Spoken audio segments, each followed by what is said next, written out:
Bom dia, irmãos. Nós vamos dar início, mais uma manhã de estudo da Palavra do Senhor. Hoje, domingo pela manhã, ocasião da Escola Bíblica Dominical, porém, nas nossas casas, apesar de ser domingo de manhã, nós estamos na igreja, mas estudaremos a Palavra do Senhor aqui onde nós estamos. Hoje, o texto que nós vamos meditar se encontra no Salmo de número 39, que eu vou fazer a leitura logo mais. E a mensagem é o sentido da vida, baseado num texto do reverendo José Humberto de Oliveira. Então hoje, o sentido da vida, Salmo 39, se puder me acompanhar na sua Bíblia, diz assim a palavra de Deus. Disse comigo mesmo, guardarei os meus caminhos para não pecar com a língua, porém mordaça a minha boca enquanto estiver na minha presença o ímpio. Emudeci em silêncio, calei acerca do bem, e a minha dor se agravou. Embraseou-se-me no peito o coração, enquanto eu meditava. Ateou-se o fogo. Então disse eu com a própria língua, dá-me a conhecer, Senhor, o meu fim, e qual a soma dos meus dias, para que eu reconheça a minha fragilidade. Deste aos meus dias o cumprimento de alguns palmos. A tua presença, o prazo da minha vida é nada. Na verdade, todo homem, por mais firme que esteja, é pura vaidade. Com efeito, passa o homem como uma sombra. Em vão se inquieta, amontoa tesouros e não sabe quem os levará.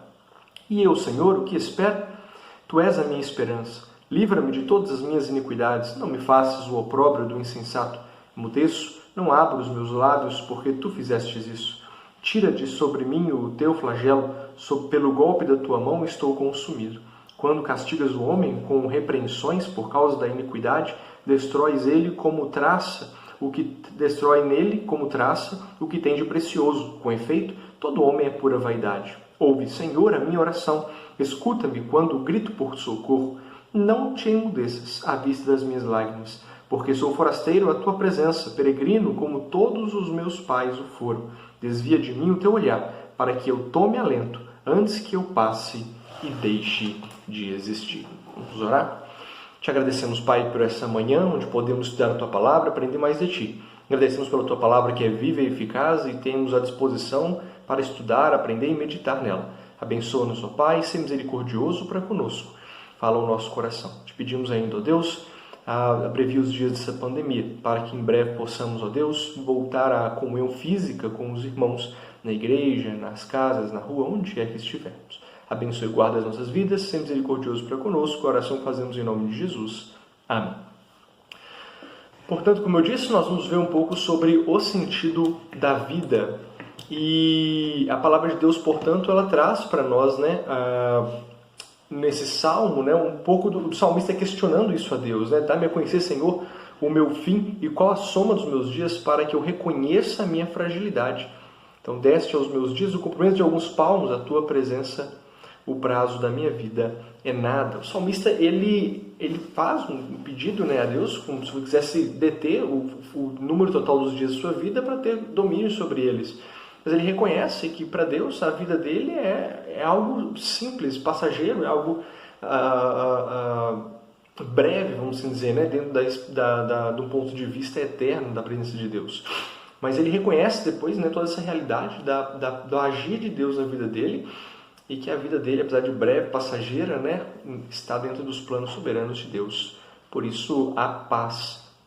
Mas a verdade é que quando nós falamos da busca pelo sentido da vida, nós encontramos uma série de problemas. As pessoas buscam nos mais diversos lugares ou meios, mas às vezes não buscam na palavra de Deus, que de fato é a fonte da verdade. Então, a busca por esse sentido, apesar de ser algo sadio e normal e relevante, é algo que não deve nos preocupar. Mas quando nós nos inquietarmos com esse tipo de questionamento, que busquemos na palavra de Deus a direção de Deus para a nossa vida, porque é ali que nós encontramos, de fato, o verdadeiro sentido da vida, e é o que nós vamos ver hoje. O que é o sentido da vida, ou qual o sentido da vida verdadeiro, biblicamente falando. Então, os mais renomados psicólogos do século XX reconheceram isso, essa busca, e eles traçaram linhas de pensamento que vão para lugares diferentes. Por exemplo, Freud vai falar que as pessoas têm fome do amor. Então, talvez o sentido da vida seja uma realização no campo do amor. Jung, né, afirma que as pessoas têm fome de segurança, talvez se sentir seguras seja o sentido da vida. Adler vai dizer que as pessoas têm fome de significância, né? Então encontrar a sua função no mundo, né, talvez seja o sentido da vida. Então cada um ele dá um tiro para um lado, né, para tentar entender a partir de uma ótica o sentido da vida. Porém, Jesus Cristo vai nos dizer, né, que eu sou o pão da vida, e quem vem a mim jamais terá fome, quem crê em mim jamais terá sede. Então Jesus fala assim, olha, eu sou o pão da vida. Então, na verdade, se você quer encontrar o sentido da vida, se você quer se alimentar da verdade que norteia a sua vida, busque em mim e eu vou dar aquilo que você precisa. Então, nós buscamos, e atendendo, né, esse chamado de Cristo, nós vamos buscar na palavra de Deus, nesta manhã, qual é o sentido da vida. Então, para iniciar, né, a melhor alternativa para compreender o significado da vida é justamente a palavra de Deus. Deus revela, né, o verdadeiro sentido, e nisso nós temos que perguntar, portanto, ao Criador que criou todas as coisas sobre como isso funciona. A Bíblia é uma espécie de manual do proprietário, né? Às vezes nós mencionamos isso.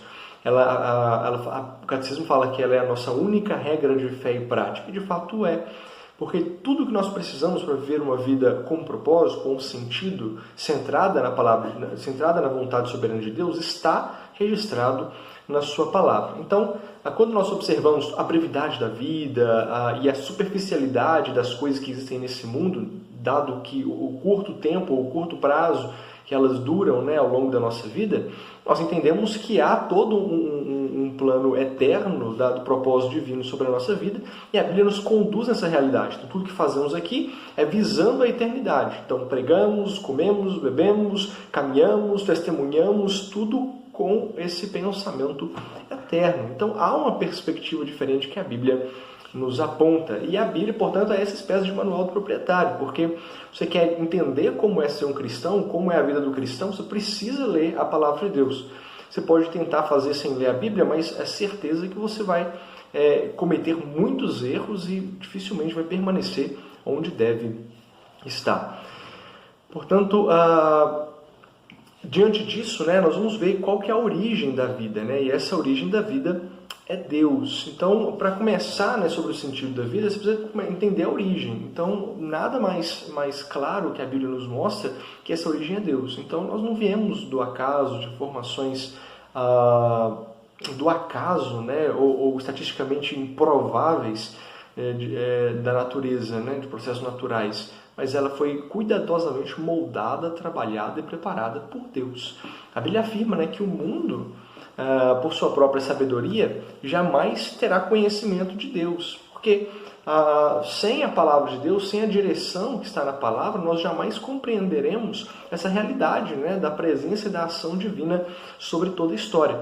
1 Coríntios 1, 21 vai dizer: visto que na sabedoria de Deus o mundo não o conheceu por meio da sabedoria humana, agradou a Deus salvar aqueles que creem por meio da loucura da pregação. Então, a primeira coisa que você precisa entender é: não há possibilidade de compreender o verdadeiro sentido da vida, a origem de todas as coisas e a direção de Deus sobre nós, se não for mediante a palavra. Então, ninguém chega ao conhecimento de Deus usando os próprios meios ou pela razão pura.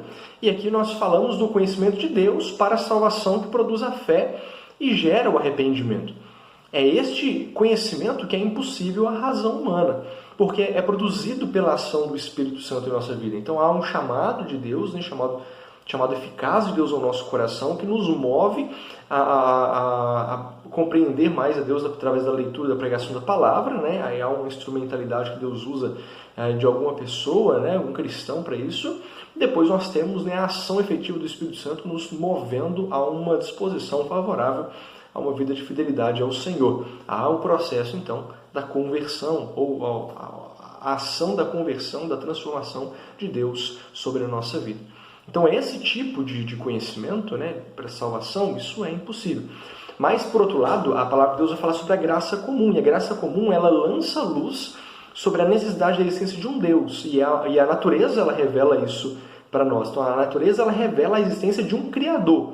Mas ela não revela, não gera em nós, né, o conhecimento de Deus para a salvação. Entendendo que Deus se faz conhecer através do Filho, Cristo Jesus, e ninguém compreende a mensagem da palavra, e a vida e obra de Cristo está registrada na palavra de Deus. Ninguém compreende a palavra de Deus se não for por ação do Espírito. Então, não tem como, naturalmente falando, nós encontrarmos o pleno conhecimento, né, uma razão que explique completamente quem é Deus. Não, isso é impossível, mesmo na Bíblia nós nunca vamos compreender plenamente Deus, mas nós temos noção do que precisamos para uma vida diferente, para uma salvação em Cristo Jesus. Então, o primeiro versículo da Bíblia, né, vai trabalhar: no princípio criou Deus todas as coisas, Gênesis 1. Isso nos ensina que é sempre Ele, né, que inicia o diálogo. Mesmo após a queda do ser humano, foi Deus quem tomou a iniciativa de ir atrás do homem. Então Ele enviou o seu Filho ao mundo, não porque o mundo estivesse clamando por isso, mas porque o próprio Deus o amou de tal maneira. Está lá em João 3,16. Então, sempre a iniciativa é por parte de Deus, nunca por parte do homem. Então, Deus começou tudo e vai terminar tudo exatamente do jeito que Ele planejou. Lá em Apocalipse 22,13, ele vai falar: eu sou o alfa e o ômega, o primeiro e o último, o princípio e o fim. E Isaías 46, 9 e 10, ele vai dizer: lembrai-vos das coisas passadas da antiguidade, que eu sou Deus e que não há outro, Eu sou Deus e não há outro semelhante a mim, que desde o princípio eu anuncio o que há de acontecer e desde a antiguidade as coisas que ainda não sucederam. Que digo, o meu conselho permanecerá de pé, farei toda a minha vontade. Então a primeira coisa que a gente precisa saber é: Deus é o iniciador, né, dessa realidade humana e também aquele que vai se mover, né, para nos conduzir ou nos tornar pessoas salvas. Então sempre o primeiro passo vem da parte de Deus. Então, não é eu quero ser salvo e eu vou ser salvo. Não, se Deus não tocar o meu coração, prover o chamado eficaz que me move a uma consciência de busca pela palavra de Deus, nessa palavra eu vou conhecer quem é Cristo Jesus, o Evangelho da salvação, e aí, tocado pelo Espírito Santo, eu serei transformado pela misericórdia de Deus, depois do arrependimento sincero, que vem mediante a fé. Então eu vou ser lavado e regenerado pelo sangue do Cordeiro, e passo a ser templo e habitação do Espírito Santo de Deus. Então, todo o processo ele se inicia com um chamado eficaz. É o Espírito de Deus falando ao meu coração. Nesse momento ele ainda não habita em mim, mas ele fala ao meu coração, me movendo a uma busca pelo conhecimento profundo a respeito de Deus. Então, essa sempre começa com Deus. Depois Deus vai usar um instrumento nas suas mãos para levar o Evangelho até mim. E, por fim, Ele vai transformar a minha vida aplicando a ressurreição de Cristo sobre nós, né? No caso, o perdão dos pecados sobre a nossa vida. Então, sempre, nesse sentido da salvação, é uma ação da exclusiva autoridade de Deus. Segundo, o propósito da vida é a glória de Deus. Então, ao profeta Isaías, né, o Senhor Criador afirma sobre os seres humanos: os criei para a minha glória. Tá? Isaías 43, versículo 7. Então, Paulo, ao se referir à Páscoa eterna de Jesus Cristo, ele afirmou: tudo foi criado por meio dele e para ele. Colossenses 1, versículo 16. E aos romanos prevalece o mesmo ensino, quando ele diz: porque dele, por ele, e por meio dele, para ele são todas as coisas. A ele, pois, a glória eternamente. Amém. Romanos 11, 36. Então, em nosso catecismo maior, a primeira pergunta é: qual o fim principal do homem? E a resposta é: o fim principal do homem é glorificar a Deus e gozá-lo para sempre. Quando Deus planejou a criação, o foco então não éramos nós, mas sim Ele. Mas como Ele consegue fazer isso sem ser egoísta, é que a questão às vezes é respondida. Mas isso é feito justamente pelo fato dele ser Deus e ser perfeito. Ele só consegue criar tudo para a sua própria glória e ainda ter um amor. Só Ele consegue criar tudo para a sua própria glória e ainda ter um amor e uma misericórdia indescritível pela sua criação. Então, apesar de humanamente falando parecer um pouco estranho, mas Ele cria todas as coisas para o louvor de sua própria glória. Então, não havia necessidade da criação, mas Ele resolve criar para ser glorificado pela sua criação.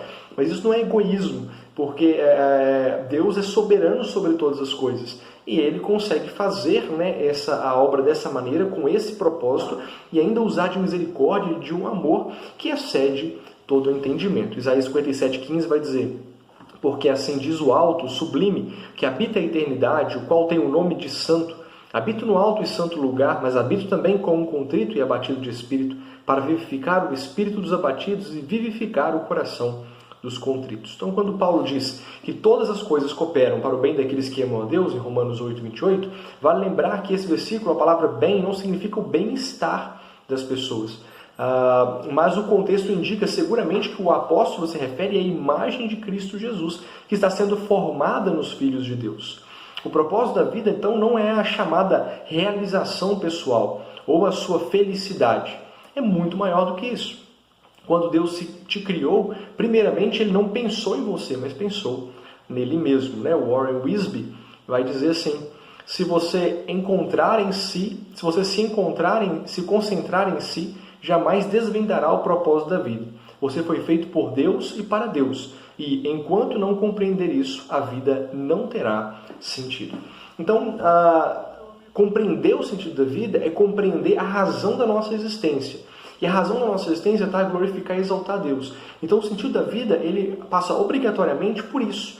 Glorificar e exaltar a Deus com a nossa vida. Seja através da pregação da palavra, do testemunho de vida, seja através de uma vida dedicada à obra do Senhor, totalmente ou parcialmente, mas o sentido da vida está em exaltar e glorificar a Deus com tudo aquilo que nós fazemos. Então, isso diz respeito a uma realidade integral da nossa vida.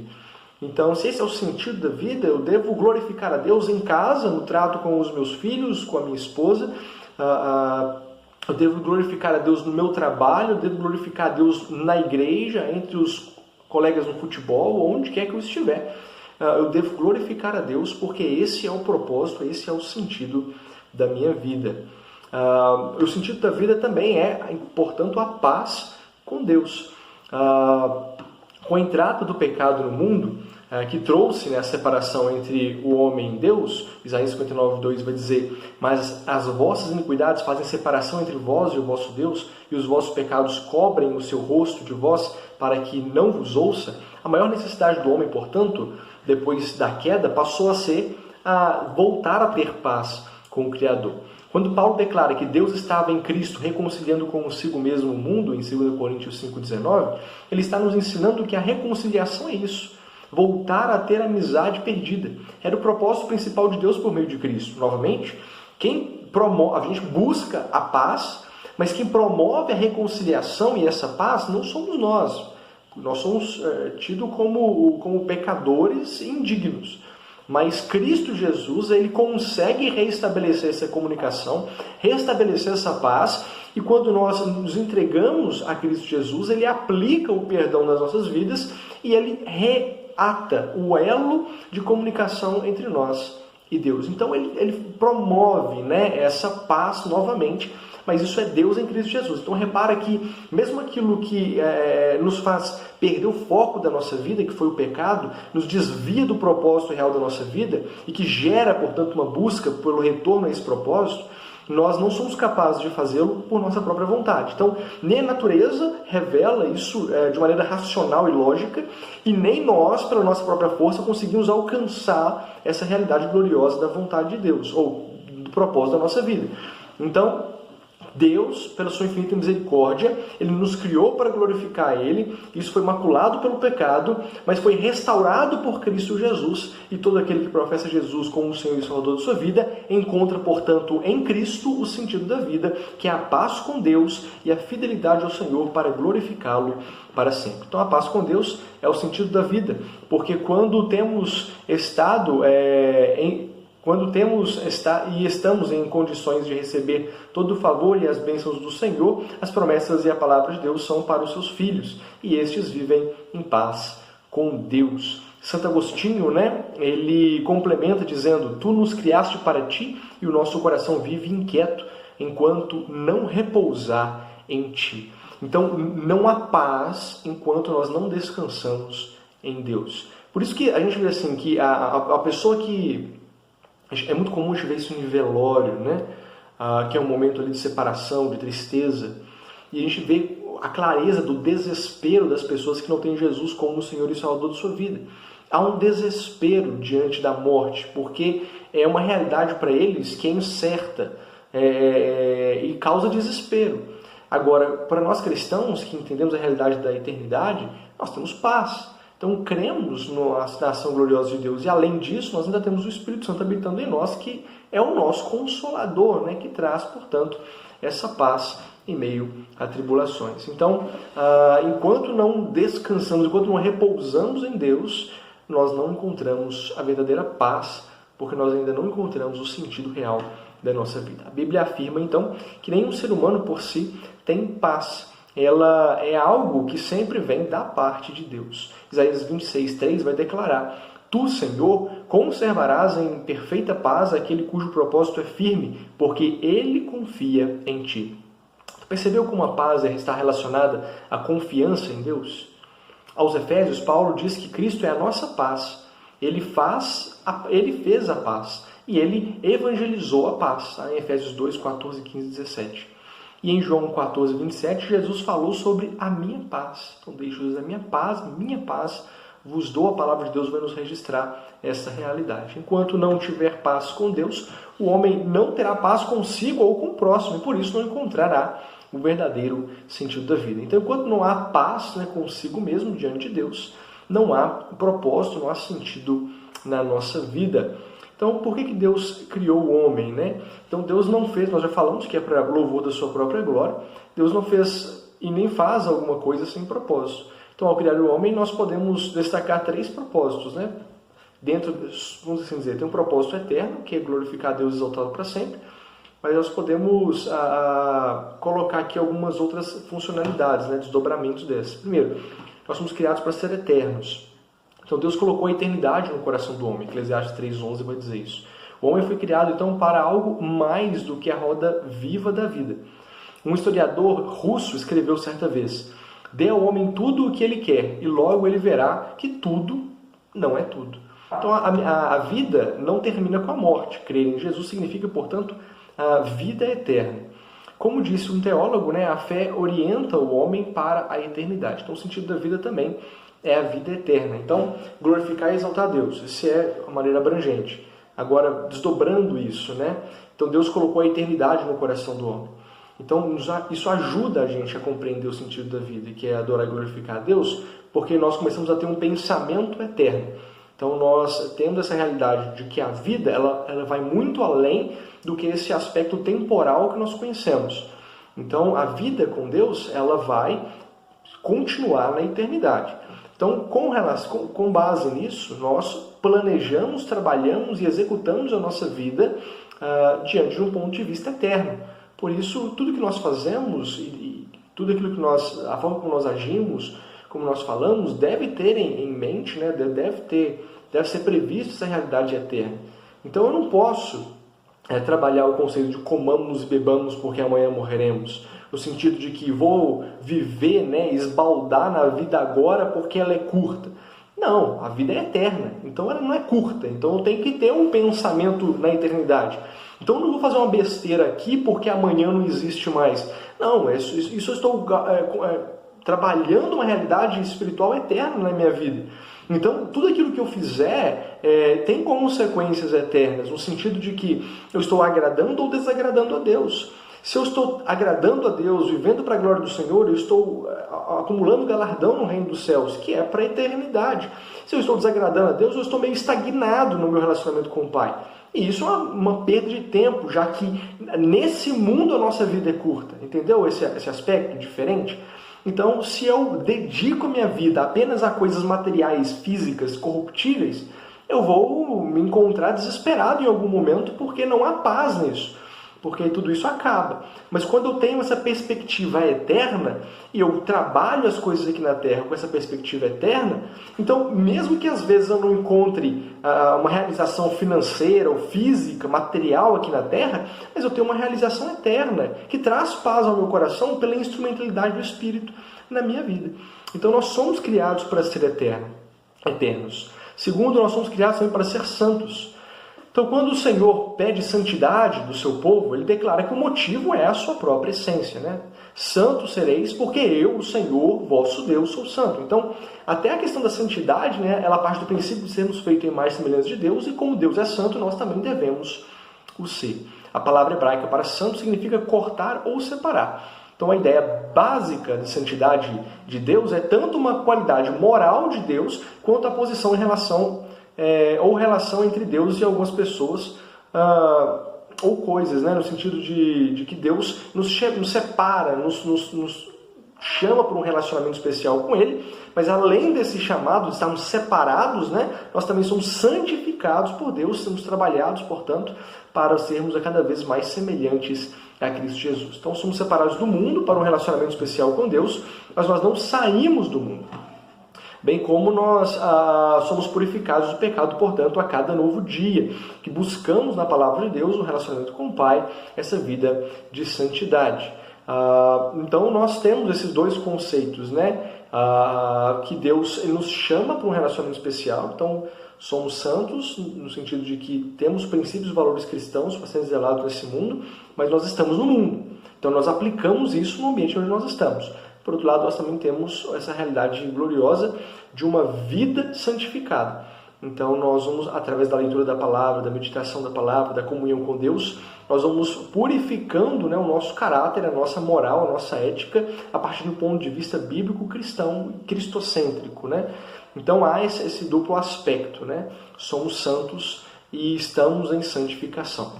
Então somos criados para ser santos. Então, dentro dessa perspectiva, né, de que fomos criados para o louvor e glória do nosso Deus, nós temos que entender que os desdobramentos disso são, primeiro, temos que ter uma consciência eterna na nossa terra, né, na nossa vida terrena. Então, entender que nada aqui, aquilo que fazemos aqui, de certo modo, ele é para a eternidade, né? Então nós temos que ter essa consciência. Segundo, nós somos criados para ser santos, então tem que ter essa consciência também de que a nossa vida deve ser cada dia buscando essa santificação. Então não adianta você querer ser cristão e querer continuar com as mesmas práticas pecaminosas que você tinha antes de se tornar cristão.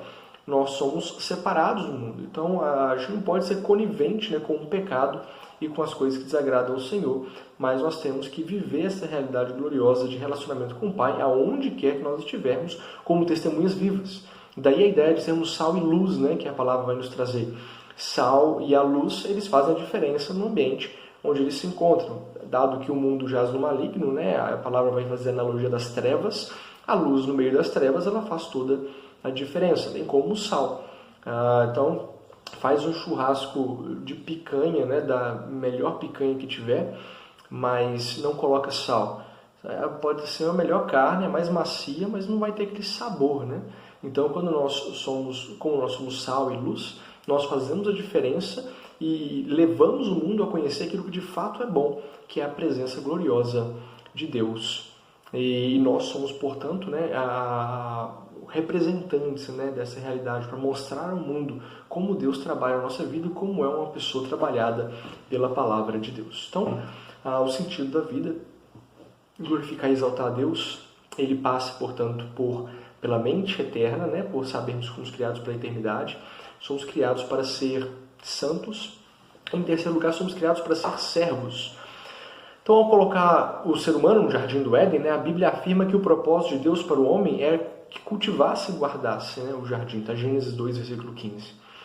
Isso implica, portanto, em trabalho e serviço. Muitos que se esquecem, né, que ao confessar Jesus como seu Senhor, estão naturalmente se colocando também na posição de servos. E isso não é somente um título, mas uma posição que implicará deveres a serem cumpridos. Efésios 2,10 vai dizer: porque somos criação de Deus, realizada em Cristo Jesus, para fazermos boas obras, as quais Deus preparou antes para nós as praticarmos. Essas boas obras, portanto, são todos os atos que fazemos em obediência à palavra de Deus em nosso coração. Então, nós somos chamados para o trabalho. Então, ser cristão não é sentar no banco de igreja ou ficar em casa descansando e desfrutando do relacionamento com Deus. Não. Ser cristão é colocar a mão na massa. Então, nós somos chamados para trabalhar. O trabalho, portanto, faz parte do nosso chamado, faz parte do sentido da vida. O trabalho não pode ser visto, né, e muitas vezes a sociedade tenta colocar isso na nossa mente como uma coisa ruim, desagradável. Não, o trabalho é coisa boa, é bênção, edifica, dignifica o homem e faz parte do propósito da nossa vida. Então a preguiça não deve nem sequer ser nomeada no meio dos cristãos, né? Nós devemos ter sempre essa prontidão para o trabalho, esse amor pelo trabalho, sabendo que nós somos chamados para trabalhar no reino de Deus. Isso significa realmente fazermos a diferença onde quer que estivermos. Seja do ponto de vista social, seja do ponto de vista econômico, seja do ponto de vista moral e ético, nós devemos estar trabalhando sempre para fazer a diferença, para mudar o mundo à nossa volta, do ponto de vista cristão e através da pregação, da divulgação e da evangelização de Deus em Cristo Jesus. Então, essa é uma perspectiva humana e divina, né, do propósito soberano de Deus para as nossas vidas. Diante disso, né, nós vamos concluir, né, esse texto dessa manhã e relembrar algumas coisas. Primeiro, só o Criador é capaz de nos revelar o verdadeiro sentido da vida. Então, se nós buscamos o sentido da vida em outras coisas, na filosofia, na ciência, na natureza, nós não vamos encontrar, porque a natureza não é capaz de revelar isso para nós, e nem a lógica e a razão humana. Mas a palavra de Deus, ela vai trazer isso para nós pela fé em Cristo Jesus. Segundo, sem Deus a vida não faz sentido. Então, vimos a realidade humana, ela é limitada, né? Há um tempo, né? E a Bíblia fala que Deus criou todas as coisas e Deus vai encerrar todas as coisas em um determinado momento. Portanto, a nossa mente, né? A mente humana é uma mente que é uma mente eterna. Então, nós limitarmos, né, a razão, o sentido da nossa vida a coisas aqui na Terra. Então o sentido da minha vida é ser o melhor médico do mundo, o sentido da minha vida é ser o melhor mecânico do mundo, o sentido da minha vida é ser o melhor pai do mundo. Se o sentido da minha vida é limitado a esse mundo, então a minha vida não faz sentido, porque quando acabar, e a eternidade, né, que está no meu coração, na minha mente, no qual eu vou viver. Para onde que eu vou? O que vai ser da minha vida? Se eu foquei tudo para uma realidade terrena, temporal e física. Então, o sentido como é eterno, né, ele passa exclusivamente por Deus. Então, sem Deus a vida não faz sentido. Terceiro, Deus nos criou para a sua glória. Então, o propósito principal do homem, né, é glorificar a Deus e gozá-lo para sempre. Então, o nosso sentido principal da vida é glorificar a Deus acima de todas as coisas. Então, todo tempo e mesmo na eternidade, esse é o propósito final da nossa vida. Em quarto, portanto, o sentido da vida é encontrar a paz com Deus, é a maior necessidade da vida. Então, se sem Deus a vida não faz sentido, encontrar a Deus é a maior necessidade da vida humana. É claro que nós não fazemos pela nossa própria força, porque a natureza, ela, apesar de apontar a necessidade de um Deus, ela não revela o conhecimento a respeito de Deus para a salvação. Então nós precisamos, né, do chamamento do Espírito Santo na nossa vida e da efetiva pregação do Evangelho para que nós possamos ser alvo, né, da misericórdia de Deus e, uma vez aplicada em nós, a regeneração para uma nova vida no seu nome e assim uma vida com sentido. Então, como funciona isso, né? Nós, como cristãos, somos responsáveis por levar o Evangelho, pregar a palavra de Deus e, em um determinado momento da vontade soberana de Deus, Deus toca no coração da pessoa, trazendo a transformação. Em quinto lugar, fomos criados para ser santos e para o trabalho. Então nós devemos focar a nossa vida na santidade e no trabalho, entendendo que toda a nossa vida ela cumpre um propósito eterno. Então tudo que fazemos nesse mundo deve ser visando a semelhança de Cristo e a eternidade. Então trabalhamos para um propósito eterno, trabalhamos para a glória do nosso Deus. Então, seja onde estivermos, o que estivermos fazendo, fazemos para a glória de Deus. Então, recapitulando, só o Criador é capaz de nos revelar o verdadeiro sentido da vida. Sem Deus a vida não faz sentido. Deus nos criou para a sua glória. Encontramos paz com Deus. Encontrar paz com Deus é a maior necessidade da vida. Fomos criados para ser santos e para o trabalho do Senhor. Portanto, que Deus nos abençoe, né, nessa busca pelo sentido da vida, que possamos nos voltar para Deus em Cristo Jesus e nele encontrar o verdadeiro sentido.